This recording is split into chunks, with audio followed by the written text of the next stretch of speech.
If you know, you know. And if you've been listening to me, then you already know I've been telling y'all Terence Crawford shouldn't have re-signed with Top Rank to begin with the first time.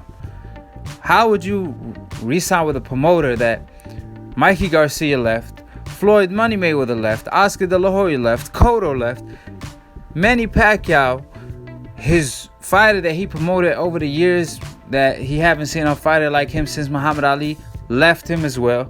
But you're going to re-sign with that same guy? It's like a no-brainer. But ESPN came out with a list. Now, I understand if they're trying to be credible, and they trying to make a list that's not biased, etc., etc. I'm all for that, No matter what network a fighter fights on, they're trying to give everybody the credit they deserve, etc., etc. I'm all for it, But they came out with a list where they had Tyson Fury below Deontay Wilder. And I completely agree with that. I mean, Tyson Fury ran from Deontay Wilder all the way to ESPN just to avoid that fight.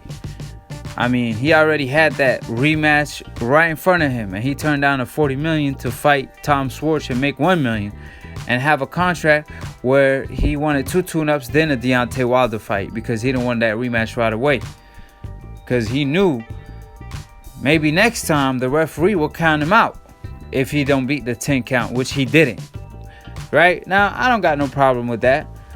Obviously, they out here promoting Tyson Fury as a champion when he's not a champion. His lineal title, he lost it. How did he win it back? When he lost it a year ago or 2 years ago when he started doing drugs and he got caught with bad substance in his system. Yes, PEDs. And he got stripped of the lineal title because he was inactive for 2 years and he used the drug situation to get out of the PED situation, right? Now he came back. They gave him the lineal title back for fighting Tom Schwartz, a guy ranked number 63. Are you freaking kidding me?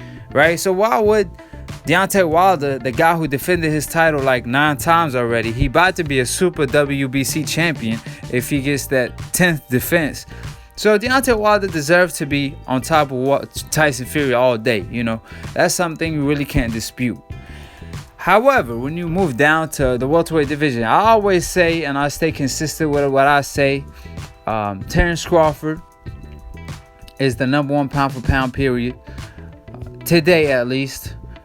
And Errol Spence is the best welterweight because his body of work at the welterweight division trumps Terence Crawford body of work at the welterweight division. However, overall, Terence Crawford is the number 1 pound for pound because he won belts in 3 different divisions, from the 135 division to the 140 pound division, where he unified the division and became the undisputed champion. And then he moved up to the 147 pound division. So at the end of the day, you can't dispute the fact that Terence Crawford the number 1 pound for pound. But Errol Spence definitely got the better resume at 147. Now, they got Errol Spence on top of him, even though it's an ESPN list. But if they trying to be credible, that's who they should have. You know what I'm saying? So that's fine. However, it was a low blow when I saw Manny Pacquiao before Terence Crawford, because we all know, obviously he beat Keith Thurman, more power to him, but the top 5 welterweights are Errol Spence, Terence Crawford, then the third one is Manny Pacquiao, the fourth one possibly Ugas, the fifth one Keith Thurman. That's how the list goes. Then you could put Sean Porter number 6 and number 7 Danny Garcia. That's how the list goes at the welterweight division. But to have Manny Pacquiao above a Terence Crawford, it was a huge low blow because Manny Pacquiao turned down a fight with Terence Crawford, according to Bob Arum. According to Bob Arum, he wanted more money. Well, Bob, you should have gave him more money. That way, you might lose in the short run, but in the long run, you will get your money back because you done turned Terence Crawford to a pay-per-view star that way. But obviously, Bob Arum was being stingy. And then Manny Pacquiao said, absolutely not. If you're not going to give me the money I want versus a Terence Crawford, I'm not taking that fight. Then Bob later on came out and stated that it was the fact that he didn't want to make that fight happen because he was worried about Manny Pacquiao's health. Manny Pacquiao just got in the ring with Keith Thurman and beat Keith Thurman. I'm not saying Keith Thurman is Terence Crawford, but he could hold his own. Now they got Manny Pacquiao over a Terence Crawford, which is ridiculous because we saw what Terence Crawford did to Jeff Horn, and we saw what Jeff Horn did to Manny Pacquiao. Even though I had Manny Pacquiao winning, but at the end of the day, he didn't look like the old Manny Pacquiao, right? You know, and Terence Crawford was Jeff Horn.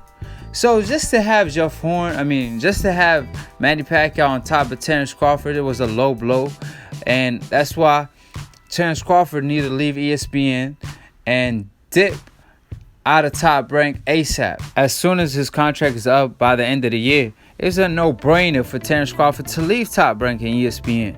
They out here promoting Lomachenko more so than they promoting him. They even promoting Lomachenko on his own pay-per-view, man. You know, how disrespectful. You know, and now they got Manny Pacquiao. Not, Errol Spence is fine, but Manny Pacquiao? Come on now. We all know Manny Pacquiao will lose to a Terence Crawford and Errol Spence at this point. So he's a great fighter, but, you can't be the pound for pound number one forever, Manny Pacquiao, So he's still on the top 5, which is still impressive to me. Being a Keith Thurman is an impressive task, but definitely does not put him higher than a Terence Crawford. You got to see Terence Crawford to take that spot. You got to see Errol Spence to take that spot. For Errol Spence to be the number one pound for pound, he has to see Terence Crawford. So if Terence Crawford want to be the number one in the welterweight division, he has to see Errol Spence. And that's the way it goes. Just because you beat Keith Thurman coming off a horrible performance versus Lopez, just because he beat that guy doesn't make him better than Terence, because we all know both Terence and Errol Spence will wash Keith Thurman and stop him. To the body or to the head. It doesn't matter. So just because Manny Pacquiao beat a Keith Thurman doesn't boost him and get him ahead of a Terence Crawford or Errol Spence, period. So it's up to Terence Crawford at this point. He's seeing this just like we do. So we'll see. And subscribe below if you're trying to get smarter about them, and if you're trying to get dumb about a second, don't listen to these casual fans. And follow Lantoon Boxing for the funniest boxing memes. And also follow me at Aki TV on YouTube. And subscribe to my channel and click on the notification bell to get notified every time we go live. All the links are in the description box below. And to be continued on the next episode of Aki TV. Peace, and we outie.